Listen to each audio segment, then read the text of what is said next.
For you, Judge. Much is being made of President Trump's handshake or missed handshake with Poland's First Lady. Here's what the left media wants you to see. They cut the video to make it appear that Poland's First Lady at first passed by Donald Trump's offer of a handshake.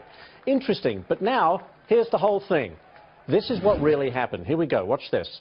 Poland's First Lady shook Melania's hand first. There she goes, as is customary, by the way, and then goes on to shake the hand of Donald Trump. Even Poland's president tweeted this, quote, "Contrary to some surprising reports, my wife did shake hands with Mrs. and Mr. Trump after a great visit. Let's fight fake news." That's from the president of Poland. You know, it is ridiculous. From what I understand, there's protocol, First Lady to First Lady, and then, of course, shook hands with President Trump. What do you make of all of this? Well, what I think is incredible as I listen to you is the fact that now we've got the president of Poland saying this is fake news. I mean, everyone is picking up, Donald Trump's impression of the news. But look, it appears to me that the two presidents were speaking. Yep. She made eye contact. The First Lady of Poland makes eye contact with the First Lady of the United States. They shake hands, thinking that the two presidents are speaking, and it's not at all unusual. Get over it. That's the best they can come up with? That's what I always think in these situations. Well, I can't wait to hear what's going to happen when Putin and President Trump meet. I mean, it'll go on for days as to what each one was thinking, what was going on in the KGB mind and in the art of the deal's mind. It'll be interesting. You know that's true. Judge, thank you so much for being here. Great stuff. Never. A 12-year veteran of the New York City Police Department and mother of three, Officer Miosotis Familia, murdered a couple of days ago in cold blood here in New York City, and barely anybody in mainstream media talking about it. MSNBC's morning show not covering it at all, while CNN gave it about 90 seconds. So what needs to be done to protect our police officers? The host of Justice with Judge Jeanine Pirro joins us right now. Judge, not only are you a woman of justice and with your own show, you're also a New Yorker. So this must be outrage, especially outrageous for you. Well, it's not just that I'm a New Yorker, but it's also I spent 32 years in law enforcement. And what we have is a mayor right now who is not focused on law enforcement, who's done everything he can to criticize law enforcement. A female police officer, 48 years old, 12-year veteran, 3 children, is executed. She's assassinated. And the next day, the guy flies off to Hamburg, which is why he knew it was a problem, because he gave us 90 minutes. He kept it quiet. And that's why, look, Bill de Blasio, also known as Warren Wilhelm, that's his name, you know. He didn't officially change till 2001. Why? But why? I don't know. He and I don't talk regularly. In fact, we don't talk at all. Too many links to Kaiser Wilhelm? But what this guy, if you'll recall, in I think it was 2015, he really angered the police because he said he had to talk to his son about the dangers of confrontations with police. And then he had this whole thing during those protests. What do we want? Dead cops. When do we want them now? He called that a peaceful protest. When police officers were seriously assaulted, he called it an incident. Everything that this mayor has done has been anti-police, anti-law enforcement. It's no wonder, as Ed Mullen says, the head of the PBA, that, police don't like him. But think about it. 254 new recruits, NYPD. I went to a lot of these where, the rookies, they're sworn in, they're given their badge, their gun, the whole thing. The guy's not even there. And this is in the shadow of the assassination of a female police officer. All of those family members, all of those recruits are saying, did I do the right thing? How did we get to this point where MSNBC is not even covering this story? A police officer was killed.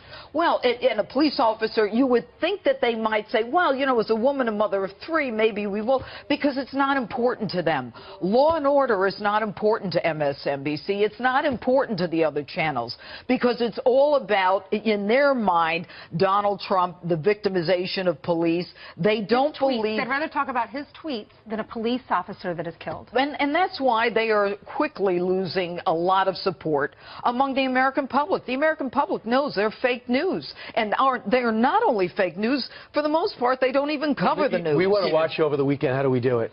You turn on Fox News Channel at 9 p.m. and then Eastern Time, and then midnight, and then my mother watches it, I think, again at 4.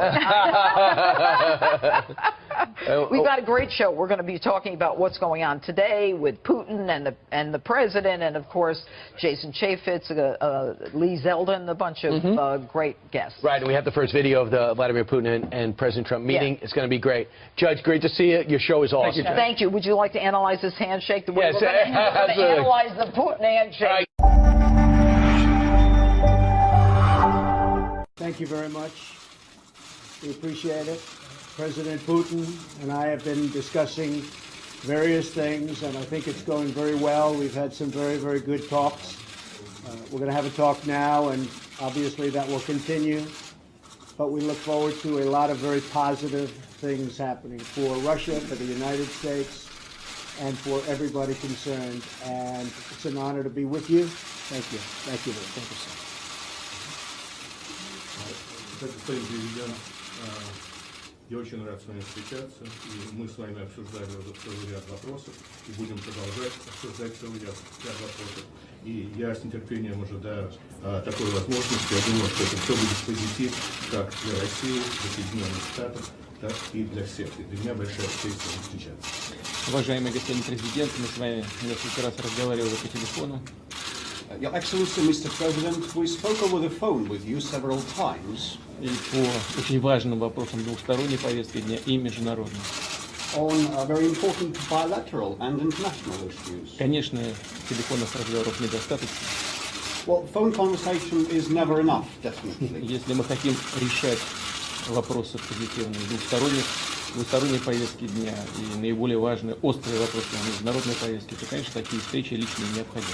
But if we want to have a positive development in bilaterals and be able to resolve most acute international topics and issues, definitely we need personal meetings. Я очень рад с вами познакомиться, господин президент, и надеюсь, что, как вы сказали, наша встреча принесет позитивный результат. I'm delighted to be able to meet you personally, Mr. President, and I hope, as you have said, our meeting will yield positive results. Good news for us in the US. Yes. Thank you. Thank you. Thank you very much.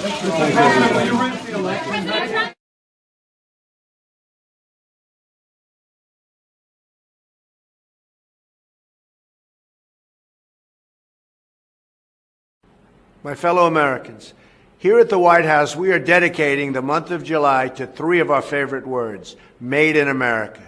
For more than 2 centuries, those three beautiful words have been the world standard for quality, craftsmanship, and excellence, and they still are today. As president, one of my highest priorities is to restore American manufacturing. For decades, American jobs have been ripped out of our communities, industries and towns have been stripped bare, and the entire communities have been uprooted and left. Foreign nations got rich at America's expense, and many special interests profited from this great global theft of American wealth.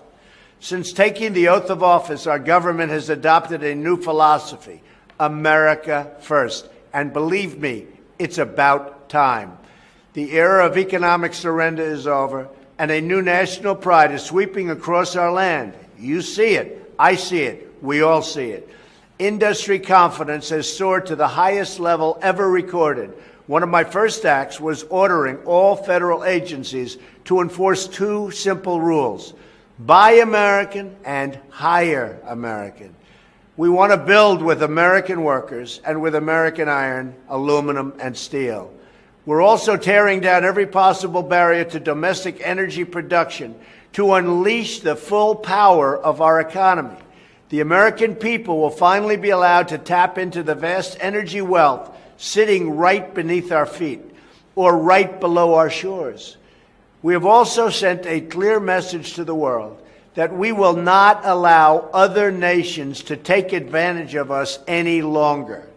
That's why I withdrew from the one-sided Paris Climate Accord. And believe me, it was one-sided, not a good deal for our country.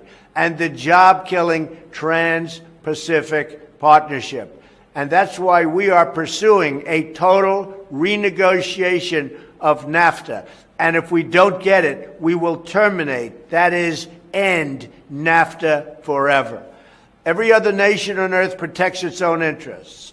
America is finally going to do the same. And as we continue to fight for American workers and industry, it won't be long before we see the Made in America label proudly displayed on thousands of new products all across this great land and exported all around the world. Thank you. God bless you. God bless America. We're all doing a job. We're working very hard. It will be America first. It will be Make America Great Again. It's happening.